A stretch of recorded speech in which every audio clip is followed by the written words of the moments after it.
Et avant tout, les poulets. N'oubliez pas de me faire penser aux poulets. C'est très important. Je ne sais pas quelle objection vous pouvez avoir à ce que Pilate, à 3 heures de relevé, ce qui était pour les anciens la 9e heure, se trouva profondément endormi. Il ne faut pas oublier que c'était un fonctionnaire colonial, que par conséquent, la sieste était pour lui une impérieuse habitude, obligé par métier de faire des tournées d'inspection dans des régions malsaines comme la plaine de Jaffa et la région du Jourdain. L'étonnant serait qu'il n'eût pas souffert d'un peu de paludisme. Et d'autre part, il venait d'avoir une nuit terrible. Si vous aviez jamais eu la responsabilité de l'ordre à maintenir avec une poignée de mercenaires dans une de ces villes asiatiques d'habitude plates et inertes, mais où tout à coup, sans que l'on sache pourquoi, la soupe se met à bouillonner, vous comprendriez ce que je veux dire. La Pâque juive, c'était quelque chose comme le Ramadan ou le Moharem. Jérusalem était bondée de pèlerins venus des 4 coins de la Méditerranée. Une atmosphère d'excitation et de fanatisme, et en même temps des gens en vacances, libérés de leurs environs ordinaires et du regard de la gendarmerie, sans compter l'écume qu'entraînent toujours avec elle ces manifestations populaires. Et alors, après les 1000 soucis d'une journée surchargée, le coup de force vraiment inadmissible de ces sacrés prêtres, cette arrestation en pleine nuit, ces ruées furibondes du tribunal de Caïphe à celui d'Anne, ces vieux boucs dans toutes les directions qu'on transbahute au galop par les rues étroites dans leur litière, avec une torche qui les précède et les badauds qu'on écarte à grands coups de cadouille. Puis enfin, au matin, la procédure régulière, la comparution à Montprétoire, cet effort vraiment remarquable et réussi pour ramener ce chaos de frénétique à une apparence d'ordre et de correction sans qu'il y ait eu émeute, mort d'homme, intervention trop brutale de la troupe, ni vraiment matière du côté de Rome à autre chose que ce silence rechigné qui est l'approbation des bureaux, ce mélange de fermeté, de condescendance et d'ingéniosité. Vraiment, après un tel effort et un tel résultat, la nécessité d'un peu de repos peut se comprendre. Et alors, tout à coup, exactement à 3 heures, se réveille, et tout ce qui s'est ensuivi jusqu'au coucher du soleil, si toutefois il y avait encore un soleil au firmament, ou si plutôt l'astre normal n'avait pas jugé bon de retirer sa présence à cette caverne illuminée par la torche des furies. Je proteste, poussé par le sentiment de la vérité, et après un froid examen de ma conscience de fonctionnaire, je proteste que dans toute cette série d'événements subitement déchaînés, et où je ne suis pour rien, je suis irréprochable. Je m'expliquerai quand on voudra surtout, mais dès maintenant, je dégage ma responsabilité. Tout cela s'est passé entre youpins. C'est leur affaire. Moi, je suis fonctionnaire de Rome, ma tâche était de maintenir l'ordre. Il n'y a pas à me demander autre chose, ni de comprendre quoi que ce soit à ces égorgements de synagogue. L'important est de dominer ses nerfs, de refouler énergiquement dans l'oubli et dans le néant certains faits qui nous mèneraient bien vite à l'égarement si l'on y arrêtait sa pensée. Non, non, pas de ces complaisances dangereuses. Ce qu'il faut voir, c'est le résultat. Rome se tait, Hérode s'est réconcilié avec moi, le Sanhédrin m'a remercié par un papier officiel, malgré le petit incident de l'inscription, un plaisir que je n'ai pas pu me refuser. Alors, que me demander de plus? Si ces sauvages ont vraiment sacrifié leur Dieu, c'est leur affaire, et je m'en lave les mains. Que son sang, comme ils disent malproprement, leur tombe sur la tête. Mes dieux à moi, ce sont ces saints bons petits lards administratifs qui m'ont toujours fourni un bon service moyen au cours de mes déplacements. Vous n'allez pas croire tout de même que je trempe dans ces ignobles superstitions asiatiques. Non. Ce qu'il y a de grave, c'est que les poulets ne veulent pas manger. Je n'ai jamais vu ça. J'ai pourtant suivi exactement les instructions du rituel, auspicia extripudis, que l'on nous fait apprendre par cœur pour l'examen d'entrée. J'ai même employé les petits trucs plus ou moins loyaux, mais recommandés par la pratique quand ces sales animaux font trop les difficiles. Rien n'y a fait, ils ne veulent pas manger. J'ai cru que c'était la faute de ces poulets de Palestine. Je me suis fait envoyer à grands frais par la valise ces superbes volailles pontificales à coupe pelée qui ont reçu sur l'aile le sein du collège des augures. Quelques sacs du millet le plus appétissant de la Sabine les accompagnaient, rien n'y a fait. Dès qu'on les met en présence de mes saints bons dieux, ils ne veulent pas manger. Et si l'on insiste, ils préfèrent claquer. Comme on dit en langage juridique, hic et nunc. Alors que croire? D'un côté, il y a ma conscience de fonctionnaire qui ne me reproche rien. Et d'autre part, il y a les poulets. Où est la vérité? Et alors ça revient, ça recommence. Et pour ne pas devenir complètement fou, il faut se prendre le cœur à 10 doigts et à 2 mains. Se réveille en sursaut, au bruit des tuiles qui tombent et des meubles qui dégringolent. La grosse Livy en faux bronze que mon prédécesseur m'a laissée et qui pèse 1,5 tonnes, je l'ai trouvé le nez par terre au milieu de mes salades. Un tremblement de terre comme je n'en ai pas vu beaucoup. Et qu'est devenu le soleil? Il n'y a pas de soleil. Quelqu'un a étouffé le soleil. Il n'y a aucun nuage et il fait noir. On ne distingue plus que des étoiles peu rassurantes. Et là-bas, une espèce de phénomène sanguinolent qu'il est difficile de prendre pour la lune. Ajoutez à ça ces femmes désespérées, ce torrent de pieds à toute vitesse qui déboule par les petites rues en cascade, ces hurlements inhumains auxquels succède tout à coup un silence non moins désagréable. Et alors, 1, 2, 3, 4, le temps de compter 10, le temps de compter 25, le battement de cette aile glacée. Le Tartare a ouvert ses portes, un passage s'est ouvert au travers du fleuve Acherontiaque.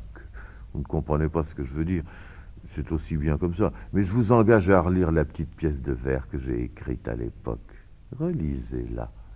On peut dire des choses en vers qui ne seraient pas acceptées dans un rapport administratif. Dans tout ça, je le répète avec force, où est ma responsabilité? Crucifié sous Ponce Pilate. Bien sûr qu'il a été crucifié sous Ponce Pilate. Je me demande quel autre genre de rapport j'aurais pu avoir avec lui. On dirait que toute l'histoire romaine s'est développée à son profit. Que toute la machine juridique, diplomatique, militaire, des consuls et des empereurs a été construite à son intention particulière.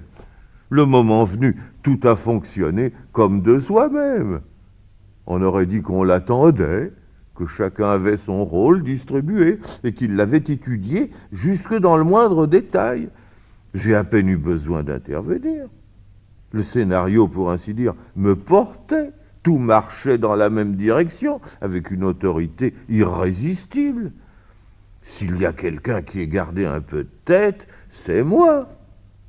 Mais toutes les objections que me suggérait l'humanité ou le sentiment de la bonne procédure étaient emportées comme des fétus de paille.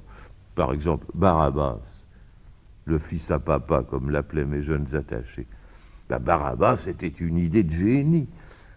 Mon vieux greffier, qui a 40 ans de pratique, en était dans l'admiration. On ne pouvait pas mettre plus élégamment et plus authentiquement les points sur les i, et ces messieurs du temple en présence de leurs responsabilités exclusives.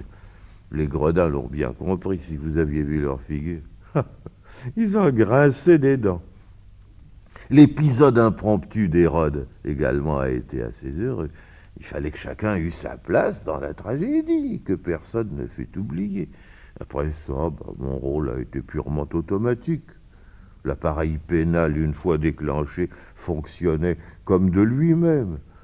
Il n'y avait plus qu'à se laver les mains et à aller dîner, après avoir pris l'équivalent de ce que vous appelleriez aujourd'hui un cachet d'antipyrine. Je demande donc que l'on m'explique ce qui a pu déterminer l'attitude inamicale de Madame Ponce-Pilate. Elle ne s'attendait pas tout de même que pour des rêves de femme, un magistrat aille risquer sa position et suspendre la majesté de Rome. Elle a disparu avec sa servante, et je n'ai pu savoir ce qu'elle est devenue. Des gens prétendent qu'ils l'ont vue à Antioche. Fort bien, j'en suis pas autrement fâché. La liberté a son prix. Mais il y a quelque chose dans son cas qui ne me laisse pas une liberté d'esprit absolue. Il est évident qu'elle me désapprouve. C'est comme les poulets. C'est étonnant combien on a de peine à faire comprendre aux gens du monde le point de vue professionnel. Prenons une question de procédure pénale, comme celle dont j'avais à m'occuper, et qui, considérée en elle-même, constitue somme toute une espèce assez banale. Le public se figure qu'il n'y a qu'une chose à tirer au clair, à savoir si l'accusé est coupable ou pas coupable. Mais le magistrat, et spécialement celui qui, comme le magistrat colonial, occupe une situation exceptionnelle, le magistrat a à tenir compte de beaucoup d'autres éléments. Il a à apprécier le trouble que l'individu soumis à son jugement introduit dans l'ordre social et les moyens les plus expédients d'y porter remède. L'accusé peut ne pas être coupable personnellement et en même temps, il peut être coupable socialement. Il peut n'avoir commis aucun acte qui tombe spécifiquement sous le coup de la loi et qui comporte une sanction, et cependant, il peut avoir déterminé un dommage social, parfois considérable, qu'il est tenu de réparer. Il n'y a pas d'innocent contre l'ordre public. Ce serait un Dieu lui-même qui aurait été amené à mon prétoire, que je n'aurais pas jugé autrement. Votre intangibilité propre résulte de la sécurité que vous présentez au regard de vos voisins et de l'édifice civique. Si vous le compromettez par des gestes inconsidérés, en dehors même de ceux qui sont catalogués dans mon répertoire, vous vous fiez beaucoup trop à des définitions littérales auxquelles un homme de métier ferait un tout autre reproche que celui de manquer d'élasticité. Quand j'ai entendu la voix du peuple, au terme de cette procédure de haro, formuler l'opinion que celui qui acquitterait l'accusé serait un ennemi de César, j'ai compris qu'il fallait le tenir comme condamné par une sorte de jury spontané émané du sein de ses propres citoyens et qu'il ne me restait qu'à entériner, en soupirant, la sentence. Qui, en effet, serait meilleur juge des nécessités de sa propre conservation que le corps social lui-même? Comment ne préférerais-je pas à la thèse d'un individu isolé le bien de l'Empire, dont, comme fonctionnaire, je suis le représentant, et dont il est bien naturel pour moi de penser que ma propre position ne forme pas l'élément le moins intéressant. Ouais. Telles sont les réflexions qui, chez un homme d'expérience, mériteraient plutôt le nom de réflexes, qui m'ont permis de faire face instinctivement et instantanément à une situation embarrassante par une décision et par une attitude qui sauvegardaient à la fois les intérêts de César et les délicatesses d'une conscience avertie. Il y a pourtant, je dois le reconnaître dans cette affaire, en dehors des symptômes occasionnels que je viens de toucher, quelque chose de grave qui est resté irrésolu et en suspens. Pourquoi, si dans toute cette affaire ma conduite professionnelle, comme ma conscience 20 fois par jour prend soin de me l'affirmer, a été remarquable et excellente, pourquoi ma pensée se reporte-t-elle sans cesse à cet épisode judiciaire? Pourquoi ne cesse-t-elle pas d'en repasser et d'en repeser tous les points de fait et de droit? Et comment se fait-il que de cet inconnu gigantesque qui se tenait devant moi et que j'avais à acheminer à son destin, il n'est pas interdit de penser que dans cette taille anormale résidait une des raisons principales de l'animosité que ses compatriotes paraissaient lui porter. Mais comment se fait-il qu'il me soit impossible de me rappeler aucun trait? Quel était son visage? C'est comme si je ne l'avais jamais vu. Mais plus que tout, ce qui me tourmente, c'est la dernière question que j'ai posée et dont il est impossible de me rappeler les termes. À ce moment, j'ai été appelé hors du prétoire, et je n'ai pas eu le temps d'attendre la réponse. J'ai le sentiment aujourd'hui que j'aurais dû le faire, que la question était d'importance, et que la réponse aurait pu avoir une influence sur l'issue du procès. La communication est coupée.